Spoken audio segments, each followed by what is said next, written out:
Matagal-tagal na rin akong hindi nakagawa ng video, or should I say long form video. So this time ay babalik tayo ngayon sa paggawa ng ating long form video. Ngayong araw ay bumili pala ako nitong mga snake plants. Tignan nyo po kung paano ko siya nire-request sa aking supplier na siya ay i-uproot.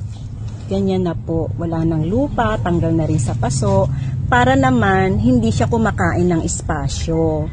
At the same time, para marami pa rin maikarga sa aking mga o-orderin pang iba't ibang klaseng mga halaman. Anyway, maganda naman ang kanyang mga ugat, masigla, at pagdating sa akin ay fresh pa naman at hindi sila na-stress. Ayan. So, ngayon ay kukuha muna ako ng ating mga gagamitin sa paglilipat nitong ating mga Sansevieria plants o ang kanyang karaniwang pangalan ay snake plants. Bagamat ang mga Sansevieria plants naman ay hindi masiselan kaya okay lang din naman sila na i-uproot.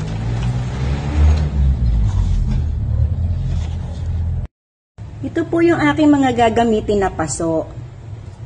Tingnan niyo po, tall pots. Tamang-tama at babagay sa ating mga snake plants dahil sila ay pahaba rin.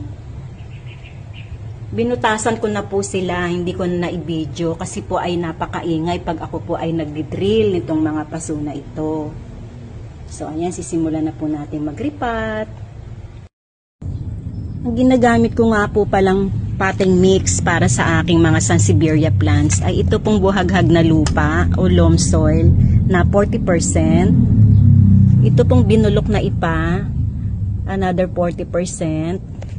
At hahaluan ko po siya ng 20% na coco peat. Yan po. At eto na nga yung mga nairepat ko ng Sansevieria plants o snake plants. Ayan.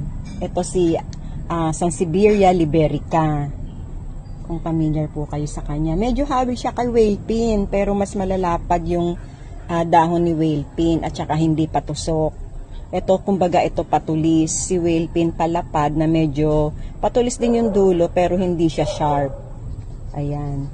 Tapos medyo nahahawig din po siya kay Tiger Sansevieria. Pero yun naman dark na dark ang green. Tapos ito naman si Moonshine. Pinagsama ko sa paso together with Liberica. O diba, nag-experiment ako. Tingnan ko. Maganda naman kasi pala ang combination. Ayan. Yung iba yung mga lindeni ay ano ba? Laurenti na ginawa ko rin. Ay nako, nakaalis na po agad. May nakagusto ng 3 malalaking paso na ginawa ko. Ayan. Ay, salamat. Ito ang buhay ng plantita. Nakakapagod, subalit napakasaya. Muli, ito po ang The Late Bloomer. Happy planting!